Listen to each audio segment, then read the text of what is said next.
안녕하세요, 단원아의 폭시입니다. 오늘은 빈티지 고두께 코팅 셀프 레벨링 후 라이닝으로 코팅하는 작업까지 진행해 보도록 하겠습니다. 요즘 시공하는 업체나 셀프로 작업하시는 개인분들께서도 저희 영상을 보고 공부를 하신 다음에 직접 작업을 하셔서 만족스러운 결과물을 만들어내셨다고 피드백들을 주고 계신데요. 감사하고 더욱 힘을 내서 영상을 만들어 보도록 하겠습니다. 기존에 에폭시 코팅이 되어 있었는데 너무 오래돼서 다 벗겨지고 까져 있었습니다. 그 위에다 역시 만능 프라이머를 올려야겠죠. 만능 프라이머는 만능입니다. 그래서 코팅되어 있는 바닥 타일 위나 도끼다시 위에 자동 수평 물탈을 할 수 있게 자동 수평 물탈이 부착이 가능하게 만들어 놓은 자재입니다. 만능 프라이머를 발라놓고 1시간 뒤면 모두 말라 있을 거고요. 바로 후속 작업을 진행하시면 되시겠습니다. 오늘도 역시 검증되어 있는 자재 마페이사의 울트라 플랜 자재를 사용할 거고요. 시원하게 교반하고 한번 펴보겠습니다. 그냥 시멘트 자재가 아니라 S의 셀프 레벨링 자재이기 때문에 부어 놓으시면 알아서 자동으로 수평이 잡혀요. 밀대로 빠진 곳을 밀어주시고 양고대로 부족한 부분을 손으로 대주신다고 하면 시간이 지나면서 평평한 만족스러운 결과물을 만들어줍니다. 자재 기술 재료집에는 그레이 색깔로 적혀 있지만 보시다시피 약간 갈색이 들어있는 밤색의 자재입니다. 그렇기 때문에 너무 춥지도 않고 싸 보이지도 않으며 관리가 쉬운 가장 대중적인 마감을 보여주기 때문에 호불호 없이 많이들 선택해 주시는 것 같습니다. 저희 단하나의 폭시는 오랜 경력과 노하우로 고객님들의 취향과 니즈에 맞게끔 상담을 통하여 가장 그리고 마감을 할 때 빈티지스럽게 마블링이 많은 걸 좋아하시는 분들이 계세요. 그것을 물간지라고 하는데 작업을 할 때 물을 뿌려주면서 양고대로 밀어주게 되면 이렇게 물결 무늬를 만들어낼 수가 있습니다. 물간지는 물로도 가능하지만 잉크를 타서 검은색이나 노란색, 파란색 색깔을 넣어서도 간지를 넣을 수 있다는 점 말씀드립니다. 아주 무더운 여름에는 셀프 레벨링 작업을 할 때 급격하게 경화가 빨리 와서 금방금방 굳어버리니까 몰탈이 뜨거워지지 않게 햇빛이 드는 바깥에 놔두면 안 되고요. 물을 따뜻한 물보다는 아주 차가운 물을 사용하는 것을 권장해드립니다. 물이 빠지는 배수구나 입구 쪽에는 몰탈이 새어나가지 않게 재료 분리대나 문풍지를 통해서 막아놓길 바랍니다.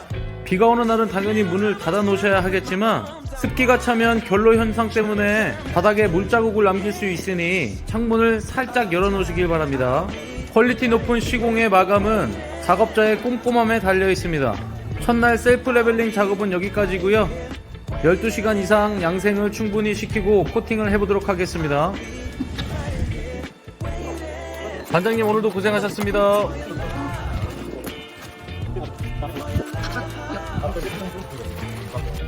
시공 2일차 현장에 나왔습니다. 바닥 양생이 잘 됐고요. 첫 번째 프라이머 작업을 진행해 보도록 하겠습니다.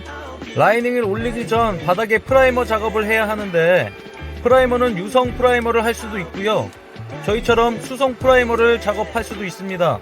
저희가 수성 프라이머를 작업하는 이유는 유성 프라이머로 작업을 하게 되면 바닥에 롤러 자국이나 붓 자국이 아주 심하게 남게 됩니다. 그래서 깔끔한 마감을 기대하기 어렵게 되게 됩니다. 그래서 시중에는 롤러 자국이 남지 않는 프라이머를 판매하기도 하던데요.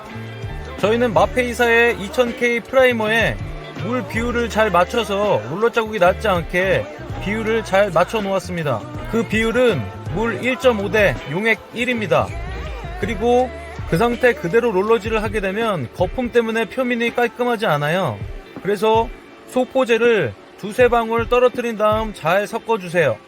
그렇게 되면 롤러 자국, 붓자국이 없는 깔끔한 마감을 기대할 수 있는 프라이머가 완성됩니다. 프라이머 도포는 십자치기로 2회 기준입니다. 첫 번째 도포 후 30분 양생시킨 다음 바로 2회 도포 진행합니다. 자, 이렇게 수성 프라이머를 잘 도포해 주시면 롤러 자국이 하나도 남지 않는 반광 정도의 마감을 보실 수가 있어요.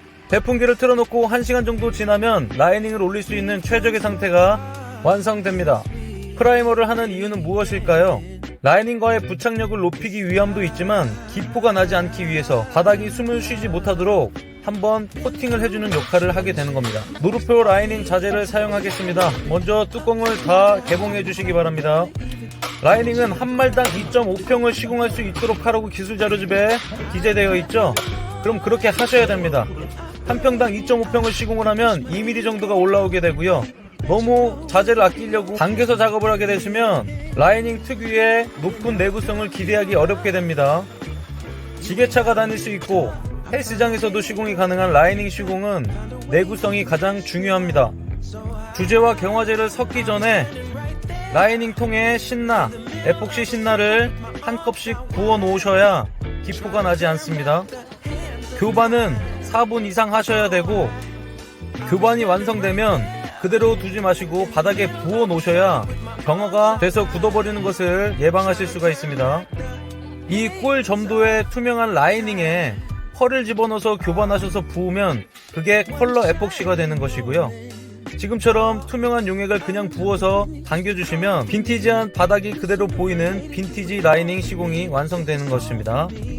투명 코팅, 즉 바닥이 그대로 보이는 시공이기 때문에 셀프 레벨링을 할 때 바닥에 이질감이 없이 고르게 완성이 되어야 고급진 마감이 완성되겠죠. 보시는 것처럼 라이닝 유광 시공은 물을 부어놓은 것처럼 아주 반짝반짝거리는 마감이 완성되는 시공입니다. 라이닝 시공에 가장 주의하셔야 될 점은 기포가 나오는 것이고요.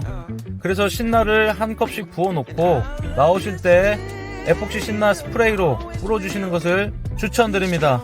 하지만 에폭시 신나를 너무 많이 뿌리거나 붓게 된다면 광을 떨어뜨리는 요인이 될 수 있으니 주의해주세요.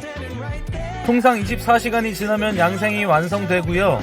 영하로 떨어지는 아주 추운 날에는 양생 시간이 더 더뎌질 수 있으니 들어가시기 전에는 손가락으로 한번 눌러보시고 지문이 남지 않을 때까지 양생시킨 다음에 들어가시는 것을 추천하겠습니다. 항상 투명 코팅을 할 때는 이물질들이 그대로 드러나 보이기 때문에 바닥에 이물질들이 들어가지 않도록 슬리퍼를 신고 아주 깔끔하게 작업을 하셔야 합니다. 줄 서서 예약받는 다나나 에폭시는 매일매일 시공합니다. 매일매일 소개를 받는 것은 정확한 공정을 정확한 순서대로 제대로 된 자재를 가지고 시공하기 때문이라고 생각합니다. 저희가 사용하는 모든 자재는 댓글에 링크를 남겨놓을 테니 그쪽에서 확인하시면 되겠습니다. 에폭시 냄새를 벌레들이 참 좋아합니다. 그렇기 때문에 작업을 마치고 나서는 창문을 꼭 닫아주시고 벌레가 들어올 수 있는 틈을 테이프로 막아주셔야 벌레들이 빠져서 박자가 되는 일을 막을 수가 있습니다. 오늘도 단 하나 에폭시에서 단 하나 되세요.